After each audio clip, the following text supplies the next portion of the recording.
If you are remotely interested in successfully dieting and losing body fat, you are going to very quickly have to come to terms with the fact that overeating is inevitable. It is something we all do. It is something we are all going to do during a dieting phase, and your ability to quickly bounce back from it is going to heavily determine or predict not only how much fat you lose, but how quickly you lose it. And obviously nobody wants to diet longer than they have to. So again, this is extremely important. And a good example of why this is important would be your classic case of weekend overeating, where let's say on a Friday night, we go out, we overdo it a little bit. Most people let that carry over into a Saturday of so-so eating, and then on Sunday we go, all right, whatever, I'm just gonna start fresh tomorrow on Monday, the mythical land of all new beginnings, and I'm gonna eat clean then.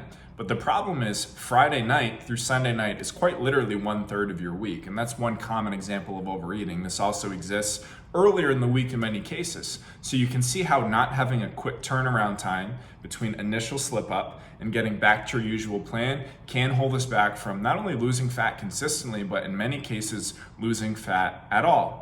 So today we're going to talk about how to shorten that gap, how to slip up and immediately get back to business. And obviously the question typically is, well, how do we do that? What are the action steps here? And I'm actually going to start by taking things in the other direction and talk about 4 huge mistakes that people make after overeating, which ironically enough are the things that people typically do after eating that are holding us back. And then I'll finish with action steps. So by far the biggest mistake that people make out of the gate. So mistake number 1 here is beating themselves up mentally for overeating. And truthfully, this is completely irrational. It would make no sense to enter a plan expecting to be completely perfect. And the easiest thing or easiest audit for us to have here is to look back at the last X amount of times you dieted. Question, how many times have I ever successfully made it through a dieting phase without ever slipping up? The answer is obviously a resounding 0, or you wouldn't be dieting again. So if we go into any diet with the expectation of perfection, we're setting ourselves up for massive failure when again, we inevitably overeat because we're just going to beat ourselves up, and that serves nobody. That adds absolutely nothing to our transformation journey. So again, mistake number 1 is beating ourselves up for something that we could very easily predict is going to happen. Mistake number 2 is what's called slashing your tires, and this is something that I think we've all experienced, definitely myself included. And the most common example of this I will see is maybe a client goes to a brunch on a Sunday and they overdo it a little bit. They have some mimosas, some pancakes, home fries, bacon, and they're like, you know what? I blew it anyway, I screwed up, might as well get in all the other things that I've been craving and start fresh tomorrow. So that kind of overdone brunch turns into maybe pizza for late lunch, that turns into dessert for dinner with the intention of starting fresh tomorrow. The major downside to this, not only the health implications of eating poorly 3 meals in a row, but from a fat loss perspective, is that people tend to undervalue how damaging, and I say this loosely, I don't want anyone to feel guilty, but how damaging a single day of untracked splurges could be. If you're a woman looking to lose fat, you might have to eat, say, 16 or 1700 calories per day in order to lose body fat. If you have one blowout day that's 3,800 calories, which is very easy to do when you have a few not so great meals in a row, you could theoretically offset 3 to 5 plus days of deficits. Meaning if you've successfully been under maintenance and hitting your target every single day, and this applies to men too, but I see it more with women, every single day, and then you have 1 or 2 kind of blowout days that are up here, you end up averaging in the middle. So the idea of slashing your tires after one so-so meal, which is not the end of the world, contributes to massive frustration because people tend to not accurately value how much this can actually do, how big of an impact this can actually make on your weekly deficit. Mistake number 3 is the opposite of the overeating approach. It is the undereating approach. People have a 3,000 calorie Sunday and they think, well, if I eat, they do the math, 1,200 calories. If I have 1,200 calories on Monday, my weekly average will be the same. It'll kind of offset. The downside to this is this feeds into a deprivation and overeating and sometimes binging type cycle, where the exact thing that you're trying to bounce back from, overeating, is the exact thing that you're setting yourself up for again. So if you overeat on a Sunday and eat extra strict or clean on a Monday, what do you think is going to happen? Especially if you do that a few days in a row, you're going to feel so deprived that by the time you're in a situation where overeating is high risk, like a meal out, it's almost inevitable you do it again. And then you just repeat that cycle that's not only exhausting physically, because you won't necessarily make a lot of progress if you're overeating, undereating, feeling deprived, and overeating again, but exhausting mentally. It's the idea of that yo-yo thing where you're just constantly either trying to bounce back from periods of overeating or restrict yourself in a major way. So logistically, this doesn't make sense either. The fourth and final mistake, and perhaps the most common reaction to overeating, is attempting to burn off any extra calories with extra exercise, with harder workouts, with more activity. And let's pretend for a second this wasn't a really dumb idea. It's logistically highly ineffective and inefficient because it's very easy to consume a lot of calories through food. It's very hard to burn those through exercise. And I assure you that your Fitbit, your Apple Watch, your Peloton monitor, your Orange Theory screen monitor are all heavily misleading in terms of how many calories you're actually burning. Several studies have shown that these have a margin of error of 20, 30, 40, 50, 60, and sometimes as much as 70 or 80%. In other words, there's a 95% chance that you're not burning nearly the amount of calories that any of these gadgets say you are. Not only that, they don't take into account the fact that over time your body adapts to activities you do often and you burn fewer calories with them alone. So again, let's pretend it's not a dumb idea and you did want to burn off those extra calories with activity. The amount of exercise you would have to do at the intensity you would have to do it is so wildly unsustainable and unrealistic, it just doesn't make sense.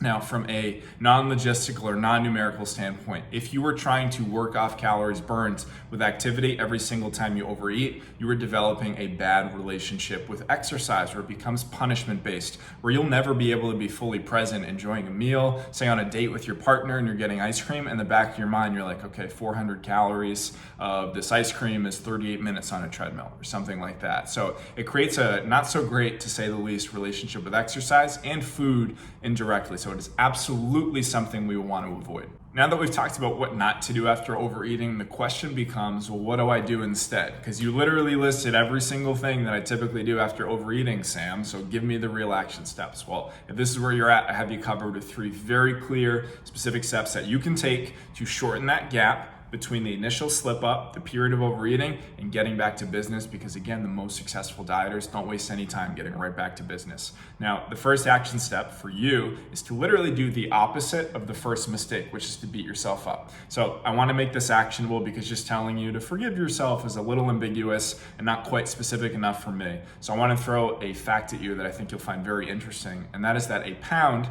is equal to 3,500 calories. So in those moments, let's say on a Friday night, you have a cheeseburger and fries and you feel like you blew your progress, which could send you toward any of those mistakes I already listed. We have to ask, what do the facts tell us? If the pound is equal to 3,500 calories and I didn't eat 3,500 calories over maintenance, which again would be the amount of calories to maintain your body weight. So if you're in a dieting phase, you're eating less than that every day anyway. So you'd have to eat up this initial gap that gets you to maintenance and then 3,500 calories over that. That's what the facts tell us. So we know, even if the next day the weigh-in reflects a little bit of water weight, if you're stepping on the scale, that logistically you didn't do any meaningful damage and you can't in a single meal or a single day. Now, this is big picture. We're talking about 1 or 2 big blowout days. Can't offset you a couple of days, but big picture, this is completely meaningless. So again, in an effort to not beat yourself up, just remember 3,500 calories extra is what it takes. I should rephrase that. 3,500 extra calories is what it takes to gain a single measly pound. In other words, there's a 99% chance you did not actually blow any progress. So stop beating yourself up for it. The second thing for us to consider is why the overeating happened in the first place. Now, we're not going to assess this scenario from a guilt-inducing perspective, which is obviously why the first action step here was to not beat yourself up and to quickly forget about it, stop panicking, stop overreacting, and move on. But we don't want to gloss over why it happened. And I see this happen all the time with clients. I'll ask them about their weekend and they'll say like, oh, well, it wasn't my best weekend, but back to business today. I'm like, wait a minute. Let's talk about this for a second. What led to that? Was it peer pressure from friends and family? Are we being too strict with your usual diet, leading you to feel deprived leading up to maybe the weekends, if that's where the overeating is happening? Are your sleep habits in check? Are you getting enough protein? What about your hydration? Because if we don't address the cause of this symptom, it's very likely that the symptom is going to keep presenting itself. And again, I'm not sitting here saying that you will never overeat. There's no quick tip or hack that me or anybody can give you that will eliminate it for good. That's highly unrealistic, but we can at least manage it and make it happen. Less often through proactive planning.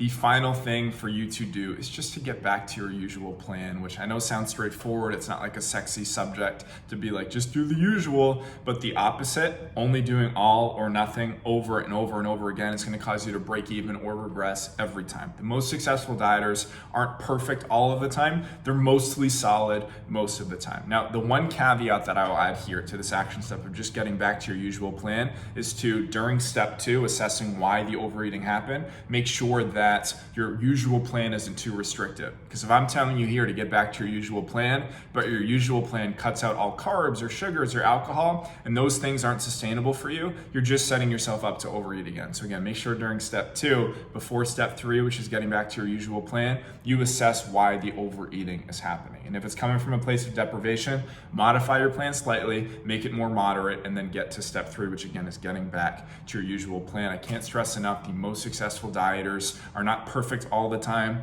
They're mostly solid most of the time. So again, no extra exercise, no undereating, no overeating, no panicking. Just make sure your plan's in a good place and get back to business as quickly as possible, because the shorter that gap between slip up and getting back to your plan, the more successful you're going to be.